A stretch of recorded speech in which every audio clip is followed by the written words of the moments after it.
해외 운용사들도 한국 투자하려고 저희랑 미팅을 하거나 이렇게 되면 하이닉스랑 삼성전자 좋은 건 알겠다. 밸류에이션 싼 것까지도 알겠는데 이렇게 급등해 있는 이게 좀 불편하다. 네. 근데 이거를 어떤 논리로 하면 우리가 이렇게 올라와 있는 주식이지만 계속 더 살 수 있을까? 각종 노이즈들이 빠지면 설득이 가능한 포인트가 분명히 나옵니다. 우리가 이 주식들을 샀던 본질적인 이유냐?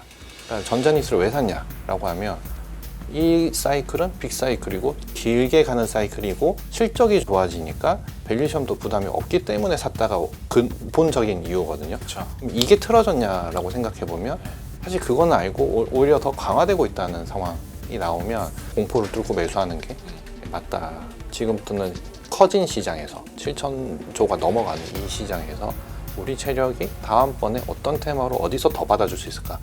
요게 저도 남은 고민들인데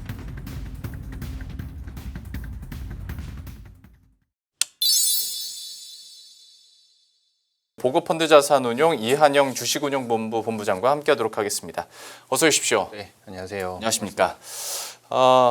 오늘 시장에 대해서부터 간단하게 좀 여쭤보고 싶은 것이 이게 코스닥이 지수 자체가 8%가 급등을 했잖아요.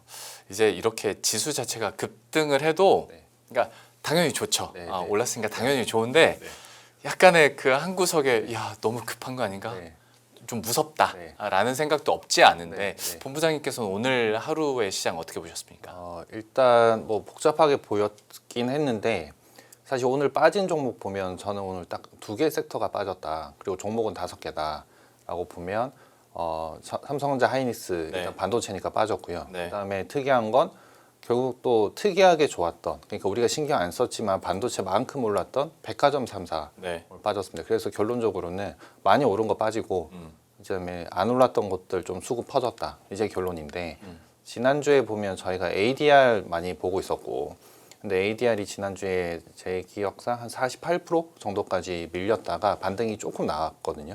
그러니까 이제 웬만큼 이제 그러니까 쏠릴 만큼 좀 쏠렸던 상황에서 지금 어제 이제 너무 많이 올랐던 것들 좀 빠져주고 오늘은 또 이제 사실 지난주부터 좀 해외 쪽에서 바이오부터 시작해서 나머지 섹터들도 좀 좋았던 상황이니까 그게 아침에 좀 반영되고 있던 찰나에 또 투자권들 얘기가 나오기 시작하니까 IT 소분양 움직이고 그러다 보니까 이제 코스닥의 40% 차지하는 바이오 그다음에 뭐 IT랑 저거 로봇주 같이 합치면 대충 또 한 40% 되거든요. 그러니까 그 2개 섹터가 크게 움직여버리니까 저희 코스닥이 되게 강하게 반등 나왔던 그 구간이라서 그냥 뭐 사실 너무 많이 오른 거 좀 쉬고 싶었던 찰나에 다른 대안들이 또 너무 빠져 있었고 그다음에 우리가 봤던 기술적 지표로도 바닥을 좀 통과하는 구간이었기 때문에 반등이 좀 나하지 않았냐인 거고 그다음에 수급이 워낙 또 큰 쪽으로 가 있었다 보니까 작은 쪽은 또 그만큼 수급이 사실 많이 비어 있었거든요.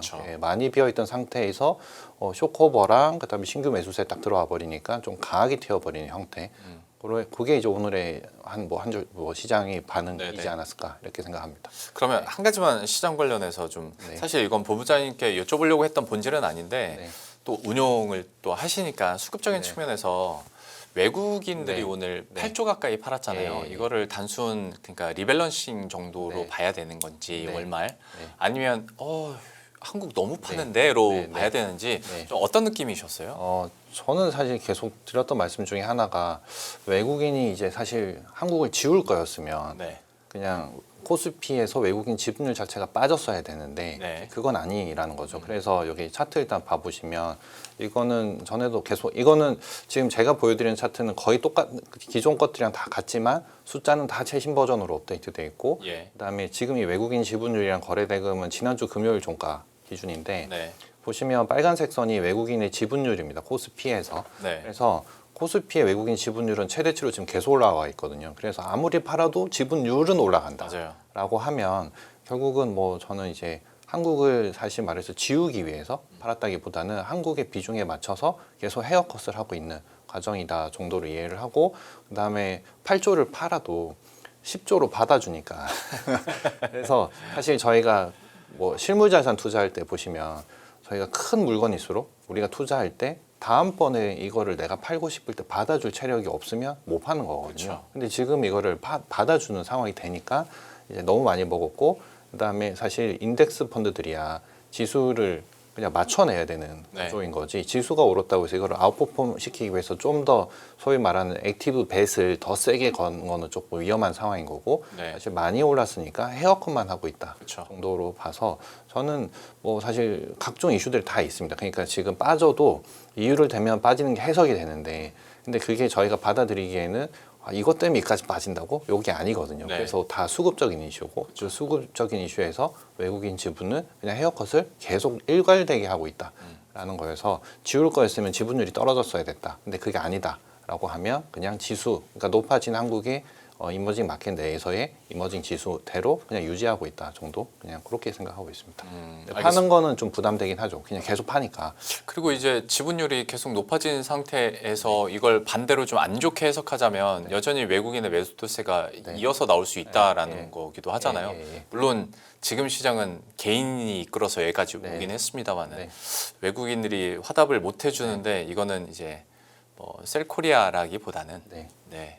지수를 그냥 유지하는 지분율 유지. 그러니까 헤어컷 딱 인덱스만큼 움직이는 거고.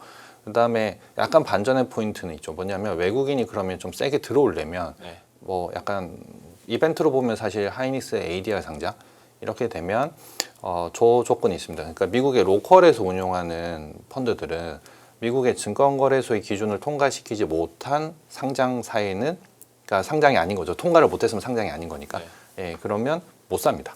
그런데 ADR이 상장되면 드디어 이제 미국 시장에서 봐도 미국 로컬 운용사들은 우리나라 그러니까 미국 시장의 기준을 통과시킨 상장사가 되기 때문에 살 수 있게 되는 거거든요. 그러면 사실 그렇게 되면 BM을 추종하거나 아니면 새로운 그 기준이 이제 지켜질 수 있는 액티브 펀드들은 들어갈 수 있다. 뭐 이거 하나랑 그 다음에는 또 사실 환이 지금 되게 약하니까.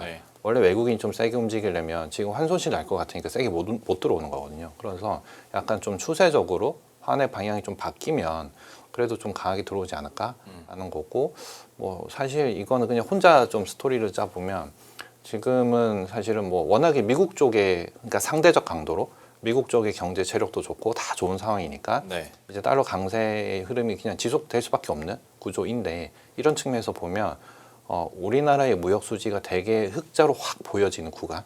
사실 지금도 좋긴 하지만 사실 6월까지는 저희가 유가가 되게 세게 올랐던 구간이라서 수출은 되게 좋지만 유가도 같이 올라와 버렸기 때문에 무역 흑자 폭이 이 정도였다면 지금 전쟁이 끝나고 유가가 다시 그러니까 그 전의 수준으로 떨어진 상태면 요것이 반영되는 수출 데이터 무역 흑자가 한 7월 정도 갔을 때는 확 벌어질 수 있지 않을까인 거죠. 그러면 숫자가 더 좋아 보일 거고 무역 흑자 폭이 대폭적으로 더 개선되면 환이 좀 바뀔 수 있는 여지는 있는데 이건 또 가서 숫자를 확인해야 되니까 그래서 이 두 가지 요지가 그래도 지금 팔고 있지만 그럼에도 여기까지 올라온 이 높아진 레벨에서 외국인 비중은 떨어져 있지만 이 두 가지 때문에 외국인 들어올 수 있는 요인이 있다면 이거는 관전 포인트로 좀 봐야 된다. 인 거고 그래도 여하튼 어찌되었든 이렇게 팔고 있지만 이걸 다 받아주고 있는 체력이 돼버렸다. 그렇게 이해하는 게 낫지 않을까 싶습니다. 그러니까 사실 개인적으로 저는 6월 수출이나 무역 수지를 볼 때도 유가가 이렇게 올랐는데 수지가 이렇게 나온다고? 라는 것도 개인적으로 놀랐거든요. 그런데 여기에 유가가 다시 되돌림만 있는다면 여기에 폭발적으로 또 무역 수지가 좋아지면서 외국인들이 충분히 여기서 추가로 들어올 가능성은 있다. 근데 이제 다만 그거는 계속 생각을 해야겠죠. 선진 시장에서 한국의 바스켓을 얼마나 가져갈 것인가에 대해서는 고민해 볼 여지가 있습니다만은 지금으로서는 또 그 물량들을 개인들이 받쳐주고 있으니까. 그러니까 외국인들이 결국은 한국 시장을 사는 건 결국은 외국인들이 삼성전자 하이닉스를 사느냐의 결과값이 똑같거든요. 지금 시총의 55%가 두 종목이기 때문에 결국은 이 두 종목이 오르냐 아니면 이 종목을 외국인이 사냐가 결국은 코스피를 사냐 코스피가 더 오르냐의 똑같은 값인데 외국인 투자자들도 저희도 이제 미팅을 좀 해보면 왜냐하면 이제 해외 그 운용사들도 한국 투자하려고 저희랑 미팅을 하거나 이렇게 되면 지금 딱 그거거든요. 그러니까 하이닉스랑 삼성전자 좋은 건 알겠다. 그러니까 내용도 그렇고 본인들도 다 미국에서 다 반도체 분석하고 있으니까 좋은 건 확실하고 밸류에이션 싼 것까지도 알겠는데 이렇게 급등해 있는 이게 좀 불편하다. 근데 이거를 어떤 논리로 하면 우리가 이렇게 올라와 있는 주식이지만 계속 더 살 수 있을까? 이 논리를 만들어 달라는 이렇게 오히려 요청하는 어. 거거든요. 그러니까 좋은 거 알겠고 그냥 불편한 건 이거다. 그러면 결국은 이제 수급적인 이슈가 결국은 기승전이긴 한데 네. 예, 외국인은 이제 그렇게 해서 내용은 파악하고 있지만 네. 그들 입장에서는 결국은 환이 추세적으로 추가 약세만 안 가야 네. 손실이 안 발생하니까 그래서 환이 좀 꺾이는 그 시점부터는 약간 추세가 생길 수는 있겠다. 근데 그거는 그냥 뭐 여러 가지 요인들이 있겠지만 그냥 단순하게 직관적으로 지금 제일 빨리 벌어질 수 있는 일은 그냥 현실적으로 그 포인트가 딱 잡히면서 이제는 뭐 미국만큼 한국도 체력이 돼라고 해주면서 환율도 좀 안정화돼주는 그 순간 그게 좀 제일 한번 첫 번째 관절 포인트 아닐까 뭐 그렇게 생각하고 있습니다. 네, 본부장님 얘기 듣다 보니까 그 만나시는 외국인 투자자분들은 뭐 다 그런 건 아니겠지만 일단 전제는 반도체 외에 다른 걸 살 생각은 없나 보네요. 아니 그 저거죠. 지금 이거는 제가 많이 표현한 방식인데 네. 지금 한국의 실적이 되게 좋습니다. 네. 네, 좋은데 이거 항상 보여드렸던 요 표 이게 지금 1분기 실적 끝나고 나서의 숫자인데 제가 여기 지금 코스피 영업이익 증분 195% 이게 1분기 실적 끝나고 나서였습니다. 예. 제가 여기에 저번에 3월 18일 날 나왔더라고요. 그럼 그때는 이제 4분기 실적 끝나고 나서 네. 1분기를 맞이하기 직전에 저희가 그 100% 정도였거든요. 근데 저게 끝나고 195였고 지금 저희가 이제 다음 주부터 본격적으로 실적 2분기 프리뷰랑 저기 삼성전자 실적 발표부터 시작할 텐데 지금 추정치 250%까지 올라가 있죠. 예, 그런데 이제 여기에서 놓고 보면 빨간색들이 전년 대비 올해 더 좋아지는 섹터들 개수가 많다인 거죠. 그래서 뭐 사실 저희가 아닌 것 같았지만 올해 수익률 탑5 정도 보면 신세계가 들어오는 형태가 나오죠. 그래서 그러니까 외국인들도 아는 게 뭐냐면 실적도 좋고 그냥 실적 좋은 것 섹터 되게 많다. 근데 이제 제가 표현할 때는 뭐냐면 주식이 EPS 곱하기 멀티플. 네. 그러니까 EPS는 겨운 실적이고 멀티플은 뭐 그냥 재평가일 수도 있고 모멘텀도 있을 수 있는데 기존에 저희 한국 시장에서는 박스권 갇혀 있을 때는 그냥 이렇게 계속 갇혀 있고 뭔가를 잡아내서 우리가 매매를 해야 되니까 네. 둘 중에 하나만 좋으면 주가가 올랐다인 거죠. 그럼 네. 이제 그건 OR 조건이었던 거고 지금은 주도주가 실적도 좋은데 모멘텀도 좋은 그게 지금 대표적으로 표출됐던 게 반도체랑 백화점이었던 예. 그래서 이게 엔드 조건이 작동하는 순간부터는 주도권을 사실 쉽게 놓지 않는다. 그러면 지금 요 오른쪽에 요거는 섹터별로 이렇게 그 종목들, 그러니까 이익의 증분의 기여도는 종목은 지금 1년째 안 바뀌고 있습니다. 예. 그러니까 왼쪽에 숫자는 계속 올라가는데 오른쪽에 종목은 안 바뀌어요. 네. 그러니까 주도주가 안 바뀌는 상태고 실적이 잘 나오는 조직들이 잘 나오는데 그러니까 그들 입장에서도 보면 그래 뭐 유통이 한국 입장에서 그러니까 예전에 일본처럼 재평가를 받아서 밸류션도 더 줄 수 있을 것 같고 그다음에 해외 인바운드 들어오고 그다음에 소위 말해서 부의 재분배 약간 이제 부의 효과가 나오면서 소비도 계속 늘고 뭐 다 알겠다. 그다음에 다른 섹터들도 뭐 계속 수주 잔고가 늘고 이익률도 계속 올라가는 것도 알겠다. 이지만 그들 입장에서는 많이 사야 되잖아요. 그러니까 그거를 받쳐줄 만한 시총의 사이즈 이게 제일 중요한 포인트라서 기승전 이쪽만 보고 있고 그다음에 이번 사이클은 짧게 안 끝나는 게 B2C의 사이클이 아니기 때문에 네. 사실은 그 나라에 있는 그 빅 기업들이 다 투자를 본격적으로 하고 있는 과정이니까 이제 그래서 이거의 수혜는 당연히 지금 마이크로 뭐 삼성전자 하이닉스니까 그러면 미국에서 마이크론 사놓고 이제 다른 걸로 더 이제 엣지를 주려면 한국 와서 이걸 사야 된다는 네, 거죠. 그 고민이 되게 큰 상황인 것 같습니다. 그러니까 말씀해주신 것처럼 지금은 5어가 아니라 네. 엔드 조건이 충족이 네, 되다 네. 보니까 실적에다 모멘텀까지 있다 보니 네. 이거를 반도체 쪽으로만 한정짓더라도 지금 얘기 많이 하는 것 중에 하나가 이제 더 이상 사이클 산업이 아니라 인프라로 바뀌고 있다라는 게 네. 다시 말하면 그 사이클 자체가 엄청 길어지는, 길어지는 네, 네. 예, 거잖아요. 예, 예. 그 현상들이 선순환되고 있는 것 같습니다. 그게 오늘 저희가 아까 뭐 그 대통령 발표 뭐 예. 이런 것도 있었고요. 결국은 뭐 한 두어 시간 이렇게 방송을 했었지만 결국은 삼성전자 하이닉스가 28년 대비 2030년에 캐파 2배 증설인 네. 거거든요. 예. 그게 그래서 이거 보시면 요쪽에서 요 밑에는 이제 사실 우리나라죠. 삼성전자, 하이닉스, 마이크로 반도체 메모리 만드는 기업들의 캐펙스의 증분을 차트로 표시하면 이렇게 돼 있고요. 그다음에 여기에 고객사 저희가 하이퍼스케일러라고 불리는 요 기업들 보시면 이 규모죠. 요거를 그러니까 당연히 공급을 하는 쪽에서는 이 정도 하는데 공급을 받아가는 쪽은 이렇게 벌려가는 네. 상태가 되니까 시간이 갈수록 이 갭은 계속 벌어진다인 건데 이거를 숫자로 한번 보시면 이렇게가 지금 일단은 제가 자료 5월달에 만들 때라서 절대값으로 일단 보셔도 삼성전자 하이닉스 마이크론의 절대값, 이게 캐펙스의 절대값이죠. 이렇게 정도이고 증감은 뭐 하이닉스가 한 100%, 뭐 마이크론 130% 이런 정도입니다. 근데 하이퍼스케일러 쪽 보면 단위가 아예 다르죠. 그러니까 단위가 다르고 증감률 자체도 다릅니다. 그래서 요 상황으로 가는데 사실 주말에 뭐 뉴스 여러 개 나왔죠. 뭐 심지어 애플 뉴스도 네. 나오고 과거 같았으면 이게 악재죠. 네. 그렇지만 지금은 B2C의 사이클이 아니죠. 핸드폰 원래 올해 들어올 때 모든 전망치 애널리스트들 그렇고 다 보면 마이너스 5%에서 마이너스 20% 역성장을 핸드폰이랑 PC에서 보고 있었던 네. 건데 지금 이제 마이너스 한 10몇 프로 될 것 같긴 합니다. 이유는 반도체 구하기 힘드니까. 그런데 핸드폰 내에서도 삼성전자랑 애플의 핸드폰만 성장합니다. 왜냐하면 어차피 그 비싸진 봄 코스트 때문에 비싸진 원재료가 들어가니까 핸드폰 값 오르고 그러면 어차피 비싼 거 살 거 그냥 좋은 거 사겠다. 그리고 요 두 군데는 구할 수 있죠. 네. 그리고 뭐 애플 노이즈 때문에 다들 주말에 많이 걱정하셨겠지만 애플은 지금 제품 가격을 30%다 올려버렸죠. 반도체 가격 반영해서.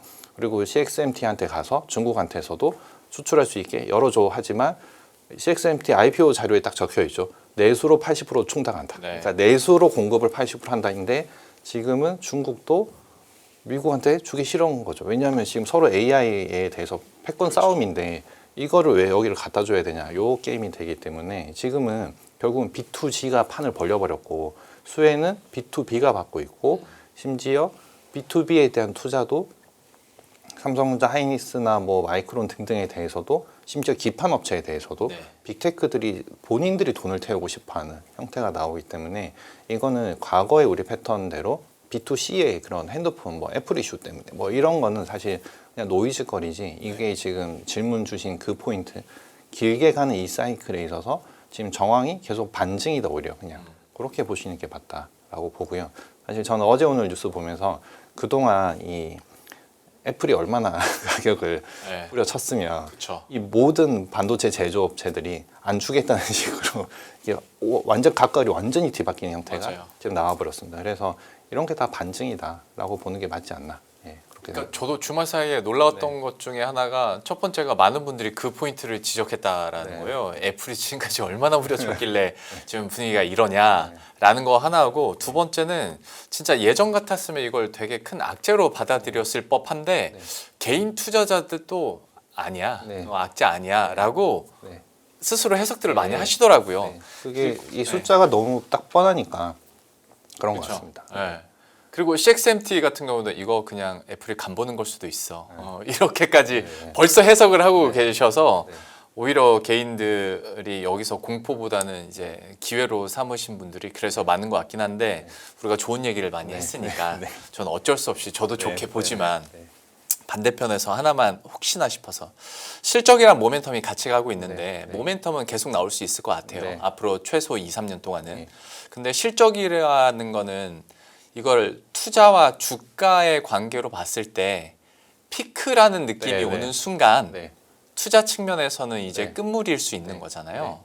그러면 그 시기를 어느 정도로 우리가 어떤 사인을 받아서 포착할 수 있을까? 네. 야, 이런 고민은 종종 하거든요. 네. 네. 본부장님께서도 당연히 하실 것 네. 같긴 한데. 그게 이제 저희가 2026년도에 네. 올 때 27년 3분기일 거야 네. 였었고요. 그렇죠. 예, 그리고 지금 저희가 1분기 실적까지 확인했고 마이크론 이제 3분기 실적 지난주에 확인했고 우리가 다음 주에 이제 7월 7일이죠. 7월 7일부터 삼성전자 실적 추정할 건데 일단 추정되거나 그다음에 그 투자 일단 발표된 것까지 오늘 것까지 고려하면 28년 3분기 정도까지는 일단 올라가는 숫자는 부담이 없을 것 같고요. 그 실적이 네. 올라가는 사이클. 왜냐하면 이게 원래 2027년도에서 캐파의 증설의 효과가 좀 둔화될 거다. 그렇기 네. 때문에 사실은 저희가 2027년도까지의 ROE를 땡겨와서 PBR을 주면 일단 그 정도가 이제 합리적으로 뭐 2점 몇 배를 줬을 때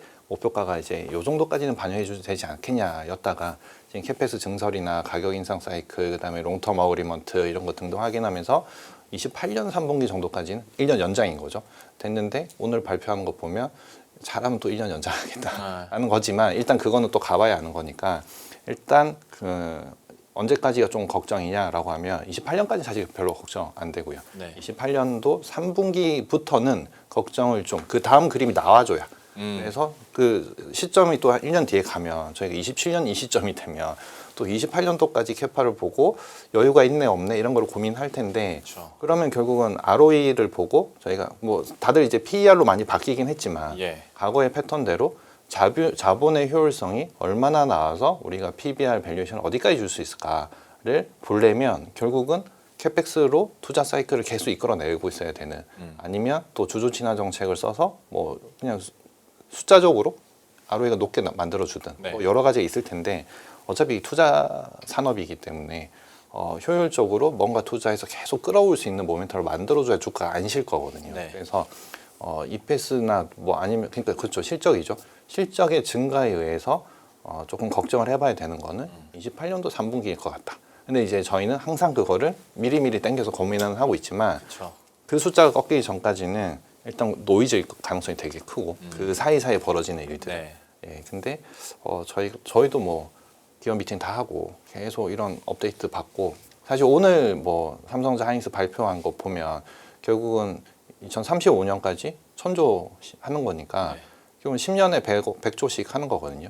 근데 뭐 작년에 이미 40조 넘게 투자하고 있고 올해 한 70조에서 90조 레인지 하고 내년에 100조 이상씩 들어가는 사이클이라서 사실 그 결에서 그냥 광주 하나 더 붙여서 가는 거라서 오늘 이걸로 인해서 공급이 쇼티지가 확 줄어든다 그건 아닐 것 같거든요. 그래서 지금 물론 이제 한 펩당 뭐 3년씩 투자한다는 거를 2년씩 땡겨서 시간을 땡기겠다라고 발표는 했지만 그게 대세를 막 확 그 기간을 줄여줄 만한 이벤트는 사실 아니지 않을까 생각을 합니다. 그래서 일단 27년까지는 좀 세이프한 것 같고 2028년 3분기 정도에서의 그 뒷그림을 저희가 봐줘야 된다. 근데 저는 그냥 삼성 그러니까 얼마나 기사도 났지만 하이닉스가 뭐 현금이 100조가 있다 뭐 이런 얘기를 하잖아요. 그러면 뭘 해야 될까? 그냥 주주 친화 정책으로 뭐 배당을 더 주고 뭐 자사를 사고 당연히 요정수씩 하겠지만 이번 사이클에 이 기업들은 향후에 2028년 이후에 나의 ROE를 계속 높이기 위해서는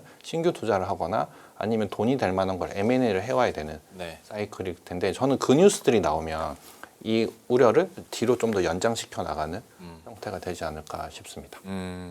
그러면 그 뭐 향후 캐펙스 투자가 뭐 어떻게 더 나올지 이거는 잠깐 뒤에 말씀드리기로 하고 중간에 본부장님 설명하시다가 자본의 효율성 얘기하셔서 네. 문득 그냥 든 생각이 네.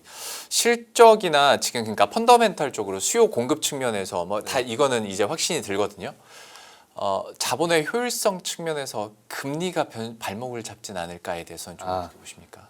금리는 항상 부담을 주긴 하죠. 왜냐하면 이게 결국은 자본 조달했을 때 비용이 테니까. 그렇죠. 근데 만약에 제로 금리였던 사이클 우리가 21년도 그쪽에서 금리를 이제 올리기 시작했을 때 네. 22년 3월부터인가 올렸죠. 네네. 그래서 제로가 갑자기 3.5까지 가면 부담이 딱 되는데 3.5가 한 5.5까지 갈 때는 그냥 그렇게 느낌적으로는 그러니까 기울기가 0에서 3.5 오를 때는 이 기울기지만 3.5에서 5 갈 때는 이런 느낌이거든요. 네. 그리고 그 당시는 뭐 여러 가지 힘든 구간이었지만 지금은 PMI가 다 올라오거든요. 그러니까 미국도 보면 PMI 제조업 다 올라가고 있는 상태이면 시장이 그때마다 해석을 다르게 하는데 네. 힘들 때는 금리 올리면 이제 너무 힘들어진다 이렇게 네. 하지만 지금 같은 체력에서는 올리면 뭐 버틸만한데 약간 요렇게 되는 겁니다. 그래서 버틸만한데 가다가 어느 순간 되면 이거 약간 부담인데라고 하는 인계치가 있을 거예요. 그렇죠. 그러니까 고까지 가기 전까지는 이번 요 구간에서는 논쟁은 붙겠지만 뭐 올릴만 했는데 약간 요렇게 되는. 그러니까 지금 저희도 지난 주만에도 FOMC 할 때 이거 물가도 오르고 경제도 좋으니까 올려도 뭐 괜찮은 거 아닐까? 뭐 요런 느낌의 반응들이었지 올리면 망한다 이런 그림은 아니잖아요. 네, 네. 그러니까 지금은 약간 체력이 되니까 버틸 수 있다라는 인지가 일단 기본적으로 있고 네. 두 번째는 그렇게 민감하지 않고 이 금리에 대해서 세 번째는 만약에 뭐 3%에서 5% 만약 5%까지 올렸다 만약 금리를 5%에 조달하면 뭐 대출 금리는 더 높겠지만 뭐 그 정도 했지만 마이크론 실적이나 우리 회사 실적들 보시면 GP 마진 80% 이상씩 나오는데 이거를 안 할 이유가 어디 있을까? 인 거고 지금 자본의 조달이 저희가 뭐 그냥 뭐 저기 돈이 있는 큰 기업들이 오히려 제조업체들한테 돈을 태워주는 형태가 네. 나오기 때문에 이게 계속 투자를 일으키고 투자한 기업들이 돈을 벌게 만들고 이 구조라서 뭐 쉽게 그 금리에 대한 민감성이 빨리 높아질까? 그거는 뭐 좀 아닐 것 같다 이번 사이클은 네, 그렇게 생각합니다. 그러면 일단 금리에 대해서는 좀 걱정을 덜더라도 또 듣다 보니까 또 걱정거리 하나만 더 얹겠습니다. 그러면 금리 쪽은 아니고 펀더멘털 쪽도 아니었을 때 근데 뭐 이것도 펀더멘털이라면 펀더멘털이겠지만 하이퍼스케일러들이 약간 주춤해지기 시작하면 결국 여기도 영향을 뭐 받겠죠. 삼성전자, SK 네. 하이닉스도 네. 영향을 받을 수 있을 텐데 네. 이 변수는 아예 배제하고 있어도 됩니까? 아니죠. 그들의 투자가 결국은 지금 이 시장에 그렇죠. 돈을 공급하는 뭐 최초의 시발점이기 그렇죠. 때문에 거기에서 좀 누우면 좀 고민될 수는 있지만 네. 그래서 저도 이제 제일 고민이 아까 28년 언저리까지 실적 별로 고민 없을 것 같다인 거고 투자가 누웠을 때 저희가 투자가 눕는다고 해서 실적이 바로 끝나는 사이클이 안 오거든요. 보통 한 1년 이상 가버리거든요. 실적은.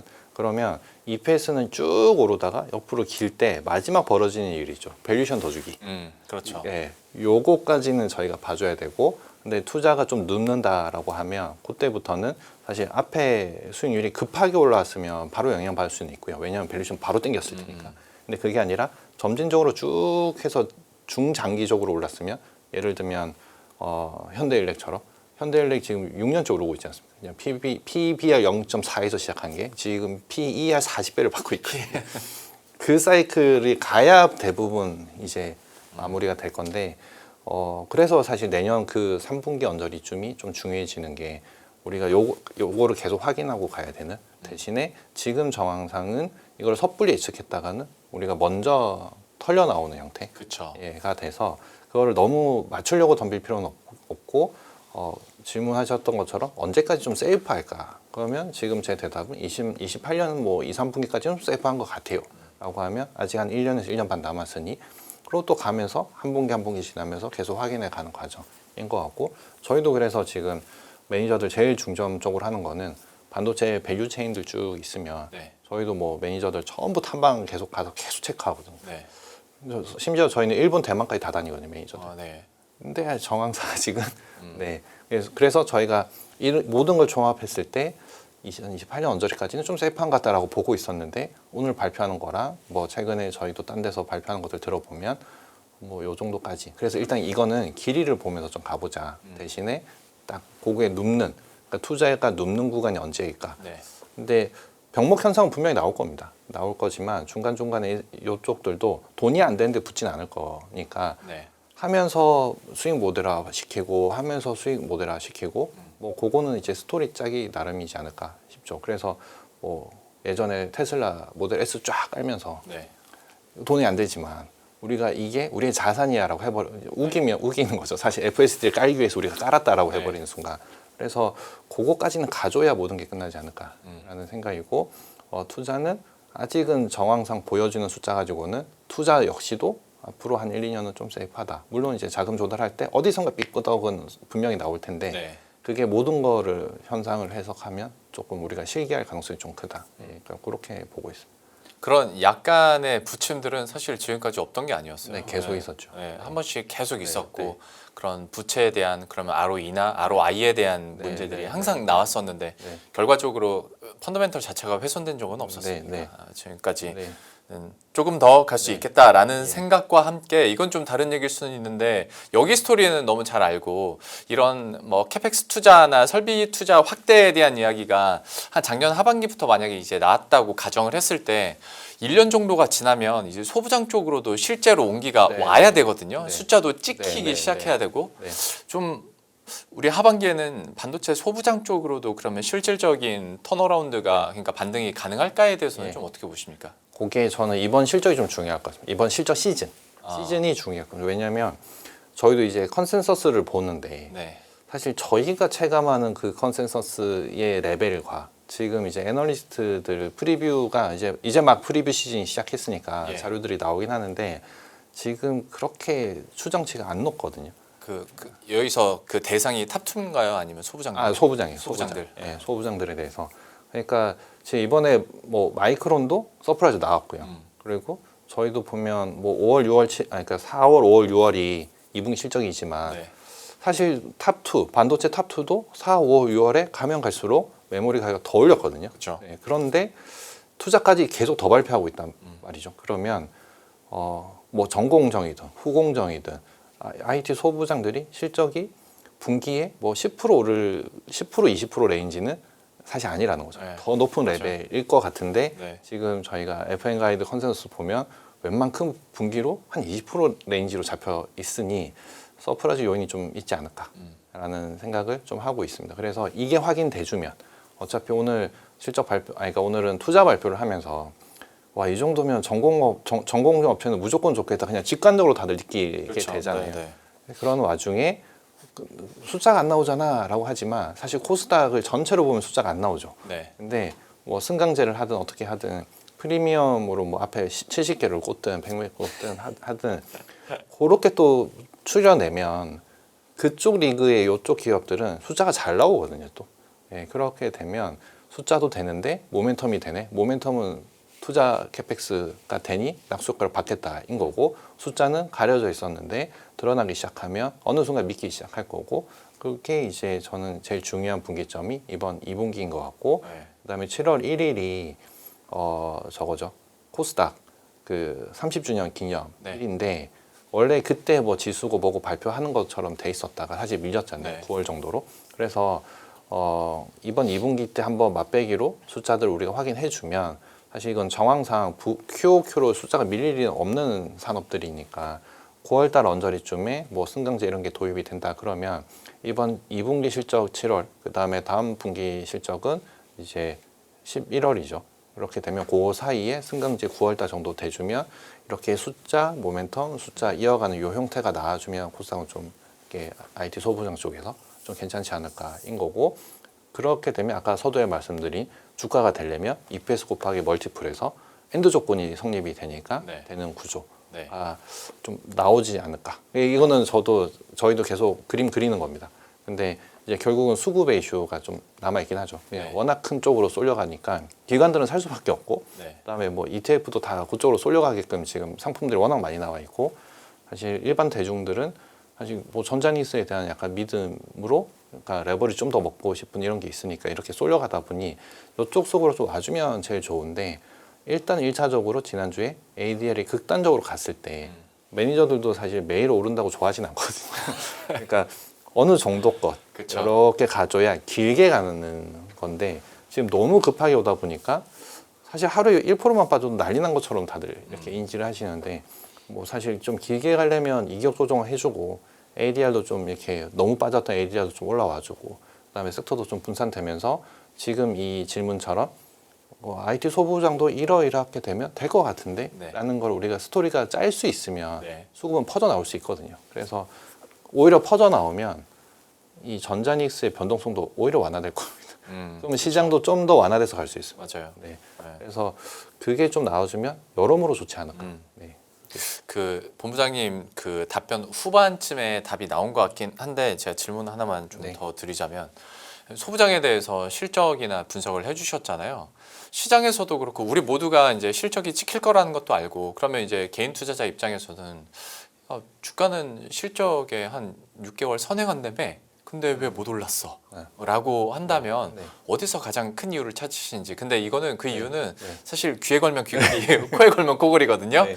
자유롭게 편하게 대답해 주셔도 될 것 같습니다. 결국은 그냥 삼성전자 하이닉스 쏠림이다. 음. 네, 인 것 같습니다. 왜냐하면 지금 저도 펀드 하지만 올해 들어서 제일 힘든 게 시장 이겨내는 거거든요. 근데 그러니까 저희는 다행히 뭐 시장 계속 이겨서 이렇게 하고 있지만 저희도 할 때 보면 삼성전자 하이닉스의 비중이 일단 1차적인 고민이고 그렇죠. 두 번째는 그럼 전자닉스가 두 개 합쳐서 지금 55%니까 한 60%는 들고 있어야 돼요. 네. 그러니까 저희는 또 그러니까 공모 펀드도 아니고 벤치마크도 아니니까 저희는 절대값을 많이 먹으면 되는 사모 펀드다 보니까 비중 제한도 사실 없거든요. 저희는. 그런데 또 너무 이걸 사버리면 뭐 저도 뭐 조 단위가 넘는 금액을 운용하면서 몰빵이 돼버릴 수 있어요. 그렇죠. 이건 되게 리스크하거든요. 네. 그래서 저희도 지금 펀드에 막 일단 어쨌든 한 60%는 채워놔야 됩니다. 네. 그게 그냥 기본값입니다. 그리고 이거 더하기 알파의 주식들이 있잖아요. 네. 지금 사실 뭐 S7이라고 불리는 네. 그 주식들이 펀드에 한 70에서 75%까지는 있어줘야 시장을 아웃퍼폼할 수 있거든요. 네. 그러니까 절대값을 먹는 건 너무 당연한 상황이 돼버렸고요. 지금 시장이 100% 올라버리는데 사모펀드가 100% 못 먹으면 바보 되는 케이스라서 이 정도 있어야 돼. 그럼 나머지 25%를 들고 소위 말해서 찍기 싸움인데 어느 섹터를 찍냐에 따라 네. 완전 다른 거거든요. 네. 네. 근데 IT 소부장으로 가던가 아니면 그냥 대형 수급 일로 갔으니 IT 소부장 가서 길목을 좀 지켜보겠다. 왜냐하면 전자닉스 오르면 따라는 가니까. 그러니까 되는 판에서 놀자라고 하면 이렇게 되는 거고 아니면 너무 안 올랐으니 길목 지켜볼래. 바이오 같은 것들. 네. 네. 그래서 사실 오늘은 바이오가 먹힌 거죠. 지난주에 샀으면. 네. 그러니까 이런 선택의 그 순간순간이 그 남은 20에서 25%를 비중을 들고 현금 25%를 네. 들고 그 선택하는 순간이 이제 모든 수익률을 좌우해버리거든요. 그렇죠. 네, 그래서 일단 결이 제일 중요한 거고 그러다 보니 이렇게 사놓고 그다음에 그 결에서 체크가 안 되는 쪽들은 결국은 코스닥이 되는 상황이 계속 벌어졌고 왜냐하면 저희 다 버텨주면 상관이 없었는데 거꾸로 가버리면 기관들은 또 로스컷이란 걸 해버려야 되기 네. 때문에 그래서 파는 수급이 또 나오면 결국은 안 되나 보다. 그리고 저희도 보다 보면 이 정도 거래량 우리가 살 수가 없는데 가 되면 또 소외가 되는 네. 그게 계속 약간 좀 꼬리에 꼬리를 물면서 코스닥이 좀 확실히 소외됐던 상황인데 오늘 같은 날이 한번 툭툭 벌어지면 뭐 그러면 약간 좀 주의한계가 될 수 있으니까 그게 좀 될 것 같습니다. 그래서 결국 다른 거 다 없이 전자닉스가 너무 좋았다. 그리고 넌 IT, 그러니까 넌 반도체죠. 그러니까 반도체 제외한 실적을 봐도 반도체를 못 이깁니다. 네. 그리고 압도적으로 이쪽이 실적도 좋은데 모멘텀도 잘 나오니까 쏠릴 수밖에 없었던 상황이라서 결국은 코스닥이 안 된 게 뭐 너무 안 좋아서 안 좋았냐라기보다는 그냥 상대가 너무 셌다. 그냥 그렇게 이해하시면 될 것 같고 IT 소부장은 되는 종목들은 은근히 많이 올랐습니다. 맞아요. 예, 근데 그것도 밸류 체인상 수혜가 되는 쪽 안 되는 쪽이 확실히 있거든요. 그래서 그런 쪽으로는 그냥 좀 선별 투자. 그런데 거기 아까 앞에 질문에서 겹치는 부분 결국은 승강제가 도입이 되면 그 일부 리그가 뭐 표현이 어떻게 될지 모르겠지만 일부 리그가 될지 뭐 프리미엄 리그가 될지 모르겠지만 거기에 포함되는 기업들은 뭐 지수 편입 이슈도 있지만 모멘텀과 실적이 부각될 시점이 다가오고 있다라고 하면 그때서는 이제 확실하게 기맞추기 한번 하지 않을까 하는 건데 관건은 삼성전자 하이닉스의 수급 블랙홀 효과 그다음에 지금 사실 모든 거래량의 40% 이상이 ETF로 쏠리고 있으니까 네. 그래서 이런 것까지 합친 수급을 이겨낼 수 있는 수급이 이렇게 좀 한번 와줘야 된다. 예. 그래서 약간 삼성전자 하이닉스 단일 종목 레버리지 또는 뭐 합쳐진 레버리지 ETF 수급을 좀 완충할 수 있는 그런 것들이 좀 나와서 퍼뜨려지는 효과이거나 아니면 소부장의 IT 실적들이 부각되거나 그러면 좀 움직이지 않을까 싶습니다. 그러니까 실적이나 모멘텀은 점점 확보해 가고 있는데 수급적인 측면은 참 녹록지는 않은 네. 것 같습니다. 말씀하신 것처럼 워낙 또 반도체 그것도 대형주에 집중된 반도체 ETF 덩치가 커지면서 여기에 대해서 또 레버리지로 옮겨 타다 보면 결국 대형주는 수급은 계속 차 있는데 중소형주들은 그렇죠. 매물이 나올 수밖에 없는 그런 상황들이다 보니까 수급적으로 좀 힘을 못 받고 있는데 시장의 환기가 좀 된다면 반도체 소부장 쪽으로도 한번 수급이 한번 이렇게 옮겨갈 수 있을지는 한번 기대해 보면서 지켜보도록 하겠고 잠깐 그냥 쉬어가는 느낌으로다가 질문 하나만 드리면 그러니까 사실 펀드 매니저 분들은 이래나 저래나 참 고민이 많잖아요. 근데 사실 우리 우스갯소리로 떨어질 때야 다 같이 떨어지는 건 용인은 해주는데 오를 때 못 먹으면 이제 그걸로 더 욕을 많이 먹는다.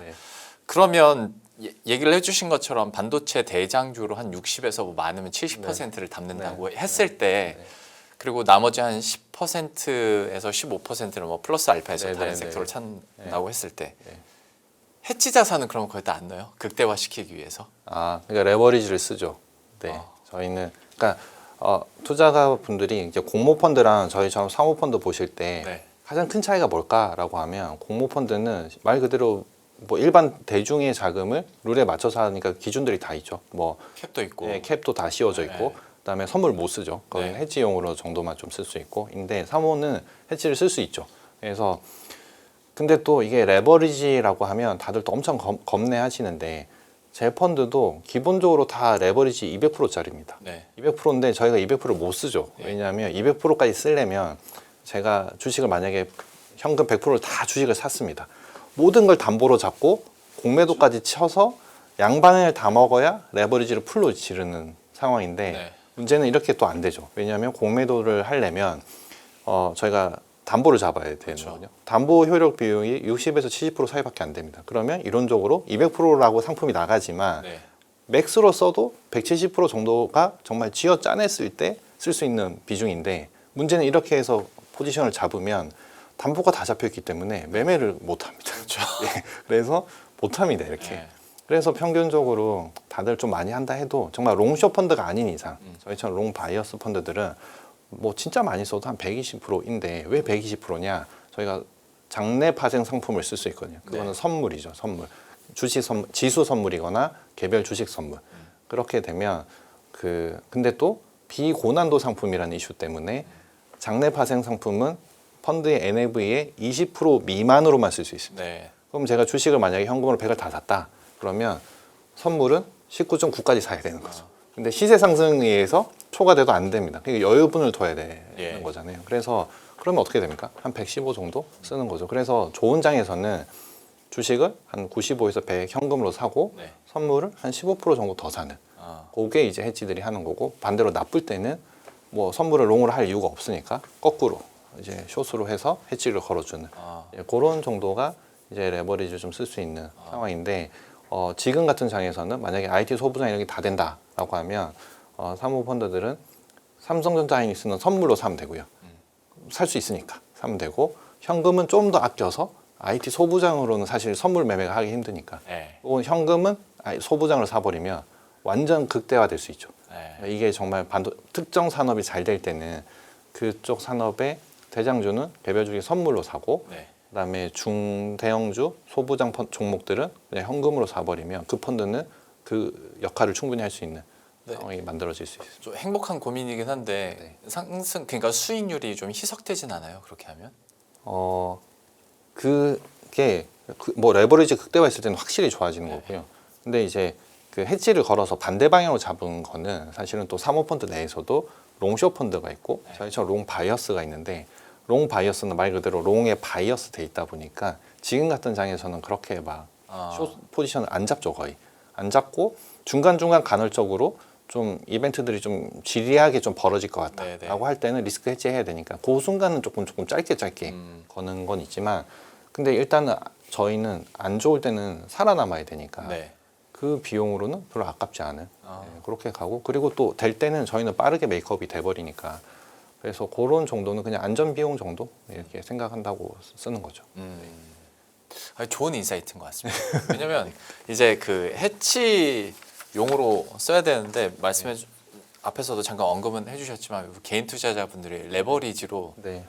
되게 그 적극적인 플레이를 많이들 하시다 보니까 근데 위험 관리, 레버리지는 그러니까 저도 주변에 이번에 단일 정보 레버리지 ETF 하시는 분 엄청 많이 봤는데 이거는 쭉 갈 때는 되게 좋습니다. 그게 좋죠. 근데 레버리지 ETF의 특성상 횡보해 버리면 음의 복리.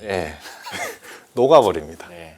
그래서 다들 왜 하지만 그 이해를 잘 못하시긴 하는데 결국은 뭐 한 계좌가 ETF 팀에 계시니까 설명 더 잘해주시겠지만 결국은 그냥 개인분들 정말 직관적으로 이해하려면 그러니까 이건 레버리지다라고 하면 개인 투자가 1억 하면 운용사는 2억을 만들어야 되고 그다음에 만약에 삼성전자가 5% 오르면 이 개인 고객은 5% 올랐는데 2배짜리 상품 하셨으니까 10% 수익이 나야 되니까 원금 1억이 1.1억이 되는 형태인데 우리는 상품을 레버리지로 만들어내야 되니 1.1이 아니라 2.2가 돼야 되는데 문제는 2 만들어 놓고 수익률은 0.1이 붙었으니 2.1이니까 남은 0.1을 더 사줘야 되는 그러니까 오를 때 더 사고 반대로 빠지면 더 지져야 되는 그러니까 여기 합쳐지면 계속 녹아버리는 맞아요. 예, 그래서 횡보 구간일 때는 저희도 사모펀드도 마찬가지입니다. 저희가 횡보일 때는 주식 선물 쓰는 거 저희 되게 좀 자제하거든요. 네. 근데 상승장이거나 할 때는 레버리지 극대화로 먹어야죠. 그래야 저희는 그 상품성이 있는 거니까. 그래서 레버리지 활용하실 때는 항상 요거 좀 고민하셔야 뭐 ELS도 마찬가지죠. 오를 때는 선물 계속 끄지만 빠질 때는 해치 건다고 선물을 빠지는 거 보면서 더 하고 네. 그러고 가니 바닥 가면 해치 제일 많이 걸려져 있고 오를 때도 보면 바로 못 지우고 오르는 거 확인하면서 선물 포지션 줄이는 거랑 똑같은 것처럼 뭐 레버리지 ETF도 지금 말씀드린 그 로직으로 오를 땐 더 사야 되고 빠지면 더 팔아야 되는 상황이 벌어지니 횡보되면 누적하면 먹은 게 없네 이렇게 맞아요. 예, 되는 거라서 그건 좀 선별적으로 이해하시는 분들이 하시는 게 맞다 이렇게 생각합니다. 그러니까 운용하시는 상품에 대해서 해지에 대한 그 얘기서부터 여쭤본 이유가 사실 요즘 개인 투자자들의 그 레버리지 네, 때문에도 네, 네. 여쭤본 이유가 있긴 한데, 그러니까 어떤 해지 개념으로 이렇게 접근하다기보다는 그냥 롱숏으로 해서 네. 풀리 이렇게 담아버리니까 네. 예전에 그러니까 한창 좋았을, 그러니까 한 달에 한 3일 정도 하락하고 다 올라는 달에는 당연히 좋은데 요즘처럼 오를 때도 내릴 때도 급 변동성이 어마어마하게 크고 이게 하루 오르고 하루 떨어지다 보면 결국에는 이게 녹아버리니까 네. 여기에 대한 주의점은 좀 네. 필요해 보이는데 네. 거래대금이 어마어마합니다. 엄청나죠. 그래서 지금 국내 증시 빅스가 거의 90%까지 올라왔는데 네. 결국 상장하고 나서 이슈들 때문에 네. 변동성이 더 커진 상태. 네. 그래서 이게 역설적이게도 너무 좋아서 오르는 것 때문인데 네. 레버리지까지 붙었고 네. 그러다 보니 오히려 변동성은 더 커져버리는 상태가 되니까 그러면 또 우리가 또 좀 뭔가 그래도 좀 안정적으로 시장이 되려면 그래도 빅스가 어느 정도까지는 좀 빠져줘야 되는데 네. 이게 빠지려면 또 전자닉스가 또 쉬어줘야 되는 네. 상황이 되거든요. 그래서 뭐 단기에 너무 빨리 오른 거는 뭐 어쩔 수 없죠. 그거는 사실 부담 요인이기도 하고 뭐 저희가 아무리 밸류션이 쌉니다 하지만 차트가 서 있으면 사실 불편한 건 마찬가지거든요. 예, 그래서 역설적이지만 어느 정도 삼성차이닉스가 좀 옆으로 좀 기어주면 오히려 시장이 좀 더 건전해질 수 있는 그래야 이제 사실 지금 8,200선을 좀 잘 지키잖아요. 네. 왜냐하면 이게 퍼로 치면 7.5배선이거든요. 근데 저희가 코로나 때 7.1까지 정도는 갔었고 근데 지금 올해 들어서 제일 안 좋았던 구간에도 7.5는 지금 버텨내거든요. 그러니까 그 말은 실적은 인정해준다인 겁니다. 실적의 밴드의 하단을 인정해준다.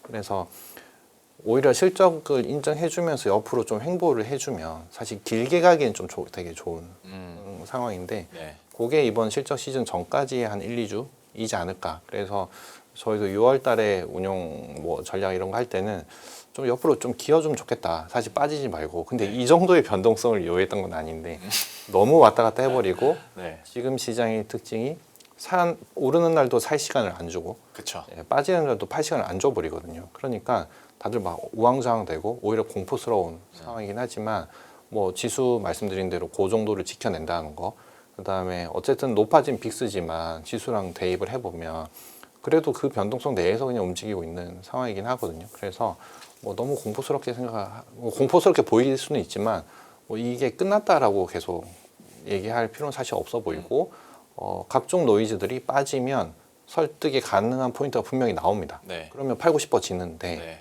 근데 그게 우리가 이 주식들을 샀던 본질적인 이유냐 그러니까 전자닉스를 왜 샀냐라고 하면 이 사이클은 빅 사이클이고 이번에는 정말 길 것 같고 길게 가는 사이클이고 실적이 좋아지니까 밸류션도 부담이 없기 때문에 샀다가 근본적인 이유거든요. 그렇죠. 그럼 이게 틀어졌냐라고 생각해 보면 사실 그건 알고 오히려 더 강화되고 있다는 상황이 나오면 사실은 조정시 매수가 공포를 뚫고 매수하는 게 맞다라고 이제 생각을 하는 거죠. 우리가 애플의 가격 보고 삼성전자랑 SK하이닉스 산 건 아니니까요. 그렇죠. 네, 네, 그렇습니다. 네. 아유, 그 레버리지 네. 꺼내고 거기에 대한 설명을 요청드렸던 이유 중에 하나가 요즘에 거의 뭐 존재 자체가 약간 그 그렇죠, 잘못된 그렇죠. 것처럼 그렇게 돼버려가지고 근데 아, 도구로 사용을 충분히 할 수 있는 네. 그런 상품인데 지금은 이쪽으로 워낙 한 방향으로 거래대금이 몰려버리다 네, 보니까 맞습니다. 변동성이 몰렸죠. 변동성을 키우는 예, 그런 상황이긴 한데 여기에 대해서는 좀 조심하셨으면 좋겠고 시간이 50분이 벌써 지나서 그러면 또 언제 모실지 모르니 하반기에 대한 전략을 어떻게 가져가야 될 것인가. 네. 삼성전자나 SK하이닉스 쪽으로는 쭉 더 들고 가고 이렇게 가야 된다는 건 우리가 지난 50분 동안 좀 들었는데 네, 네. 이외에 플러스 알파로는 좀 어느 쪽에 기대하시는지 네. 혹은 어떤 스토리를 기다리고 계시는지 좀 풀어주세요. 약간 스토리 생각해 보면 저도 그 고민 하거든요. 아까도 뭐 언제 끝날 거냐 이런 것들이. 그런데 저희도 생각해 보면 아니면 저희도 확인하고 있으면 아까 말씀드린 요지대로 뭐 아직 시간 좀 남은 것 같다인 거고. 그다음에 일변도로 이것만 오르면 사실 또 좀 그 시장이 건전하지 않으니까 네. 그러면 다음 타자로 뭘 받아줄 거냐라고 생각을 해보면 사실 요렇게 정리 드릴 수 있을 것 같습니다. 코스닥 30주년 기념회 7월에 원래는 뭘 나왔어야 되는데 예. 이게 밀려버렸으니까 이건 뒤로 좀 미루고요. 그다음에 하이닉스 ADR 상장 7월 10일로 정해졌죠. 네. 이건 우리가 이제 아는 내용이니까 가고 이제 8월 이후로 좀 벌어지는 게 현대차 그룹 이벤트가 벌어지거든요. BD가 이제 보스턴 다이나믹스 관련돼서 뭐 오늘 기사가 밸류 체인 어떻게 정해졌다 뭐 이런 얘기하고 그다음에 현대차 인베스터 데이 이런 것들이 하나씩 나오기 시작할 겁니다. 그러면 뭐 아니다 하지만 올해 우리가 밸류션 재평가를 해주기 시작했거든요. 전통차에서 로봇으로. 그리고 반도체 다음으로 좀 뭔가 좀 시장이 커졌을 때 이 큰 자금을 좀 받아줄 수 있는 사이즈가 뭐가 있을까라고 해보면 현대차 그룹이 로봇을 하면 그 정도는 받아줄 수 있지 않을까라는 생각을 할 수 있죠. 왜냐하면 우리나라 고객예탁금이 지금 130조입니다. 네. 시가총액 5등이 요 레벨입니다. 그러니까 요 레벨보다 낮은 거는 언제든지 사도 주가는 금방 튈 수 있는 자금이 항상 대기하고 있다라고 네. 이해를 하는데 뭐 전자닉스를 조금이라도 팔든 새 자금을 좀 세게 받든 다 요게 대기하고 있다인 거고 그래서 이거는 숫자는 당연히 당장 안 나옵니다. 안 나오지만 이런 큰 사이즈들이 있다. 그리고 코스닥 이 30주년 해서 뭐 승강제가 뭐 9월 정도 밀렸다 하면 또 바이오 학계들이 9월부터 또 본격적으로 시작하거든요. 그러면 뭔가 좀 모멘텀상 맞물리는 그리고 나서 11월은 우리가 선진국 채권 지수 편입인데 또 3분기 실적 시즌. 그래서 하반기는 약간 좀 7월달 11월은 실적 시즌이라고 못 박아 두시고 그다음에 지금 이번 달, 이제 다음 달, 그다음에 9월은 약간 모멘텀 구간 이렇게 하면 주제들은 바뀔 건 없는 거죠 지금. 네. 반도체, 뭐 로봇, 바이오 이런 식으로 큰 것들 보시고 지금부터는 커진 시장에서 7천조가 넘어가는 이 시장에서 우리 체력이 다음번에 어떤 테마로 어디서 더 받아줄 수 있을까? 요게 저도 남은 고민들인데 사실 요렇게 넘어가주면 제일 스무스하게 시장도 안 빠지면서 같이 갈 수 있지 않을까 뭐 그런 고민 좀 하고 있습니다. 아, 네.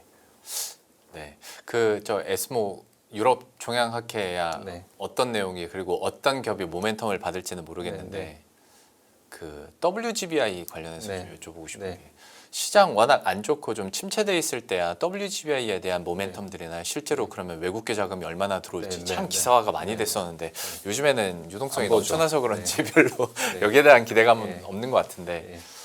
저 모멘텀에 대한 유효성은 여전히 있다고 보시는지와 저게 외환 시장에도 좀 안정화를 가져다 줄까에 대해서는 좀 어떻게 평가하시는지 문득 궁금해져서요. 왜냐하면 지금 금리 오르는 게 뭐 사실 뭐 인플레이션 이런 얘기도 있지만 제가 올해 원래 연초에 들어올 때 올해 채권 시장에서 수급적으로 채권을 사줄 수급이 있을까라는 게 고민이었거든요. 네. 왜냐하면 올해는 모든 나라가 재정 정책을 집중적으로 한 우리나라도 마찬가지고 근데 새로 채권을 찍어내는데 안 받아주면 채권 가격은 당연히 떨어지고 금리는 오른다. 그럼 시중금리 계속 오를 텐데 그러니까 요거 포인트에서 혹시 저게 돼가지고 좀 받아주면 그러면 금리랑 원화가 안정화될 수 있지 않을까라는 거고 그다음에 지금 저희가 떨어지긴 했지만 MSCI 이슈 때문에 환거래 29일부터 이제 24시간 돌아가고 그다음에 7월부터는 결제 시스템도 구축이 되고 이제 11월을 맞이하면 네. 요 언저리에서 뭐 환이 조금 움직여줄 만한 포인트 되지 않을까 싶긴 합니다. 네, 그래서 요거는 그냥 어찌 보면 그래도 선진국 지수 편입인데 라고 해서 저도 이제 네. 적어 놓은 거고 사실 네. 주식 쪽에서는 그렇게 관심 많이 가질까까지는 모르겠지만 그래도 덕분에 금리랑 환이 안정화 좀 돼주면 오히려 시장은 주식시장은 그때서야 네. 좀 고마워하지 않을까. 네, 그런 그 정도로 제 생각합니다. 사실 유입이 예상되는 자금은 되게 큰 그렇죠. 편인데 채권이니까. 네. 네. 우리 그 개인 투자자들이 130조를 갖고 있어 버리니까 이게 좀 희석이 되는 거지. 네, 맞습니다. 예, 저것도 네. 작년, 재작년까지만 하더라도 네. 정말 기대감 많은 그 연중의 맞습니다. 이벤트이기도 네. 했었는데 좀 뒤로 밀린 것 네. 같긴 한데 네. 저게 실제로 자금이 유입되면 그때 주식시장에서도 네. 한번 환원할 수 있겠다라는 부분까지 얘기를 해봤고 혹시 뭐 그 저희 전략적인 측면에서 네. 좀 못하셨거나 첨언하고 싶은 말씀이 있으실까요? 지금 뭐 사실 시장이 워낙 세게 오르고 네. 빨리 오르다 보니까 지금 사실 다 급해진 것 같습니다. 그러니까 시장 참여자들이 되게 급하다라는 게 뭐 하루에 2, 3% 빠지면 그냥 끝난 것 같은 반응. 맞아요. 그러니까 분명히 어제 10% 오른 주식이 오늘 1, 2% 조정 나올 수 있거든요. 네. 근데 이렇게 빠지면 꼭지다라는 아. 얘기.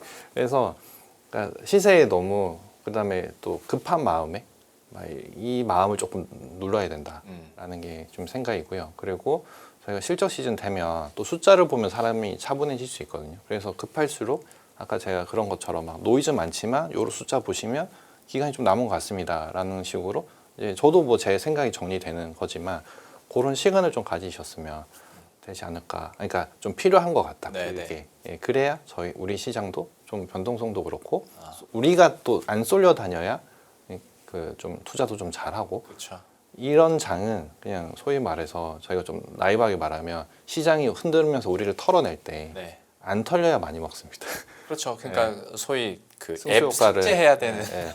그래서 그게 뭐 그러려면 결국은 우리가 기준이랑 숫자랑 차분하게 잘 보면서 안 털려 나가야 주식이 승수 효과가 발생되기 때문에 그렇죠. 그거를 세게 크게 길게 먹을 수 있거든요. 예, 그래서 저는 그냥 결론적으로는 이번 빅사이클은 머니 무브를 동반한 정말 큰 장이 서버렸고 노이즈도 많고 빨리 오르면 불편하지만 뭐 아직 시간은 좀 남았기 때문에 습관적으로 하던 이 높이 맞추는 게임에 너무 몰입되지 말고 좀 이번에는 사이클을 좀 먹자. 예, 그렇게 이제 그 연습을 많이 하시자. 이렇게 말씀드리고 싶습니다. 그러니까 되돌아보면 사실 복리로 수익률을 계속 키울 수 있는 참 좋은 시기였는데 의외로 수익을 못 보신 분들이 많다고 들었고. 왜냐하면 선입관과 편견이 네. 예, 계속 새로운 환경에 대해서 우리가 이제 선택하는 걸 좀 계속 막았던 형태가 많이 나왔죠. 이게 또 학습 효과도 무시 못하는 거죠. 예전에 많이 그래봐가지고. 그런데 지금은 조금 더 우리가 너무 물량을 털릴 게 아니라 조금 더 긴 시계열에서 기대감을 가지고 결국 숫자는 환경적인 숫자는 바뀐 게 없으니까요. 여기에 대한 이야기들을 좀 심도 있게 해봤고요. 오늘 본부장님과는 이 정도로 마무리 짓고 인사드리도록 하겠습니다. 보고펀드 자산운용 주식운용본부 이한영 본부장과 함께했습니다. 오늘 말씀 고맙습니다. 감사합니다.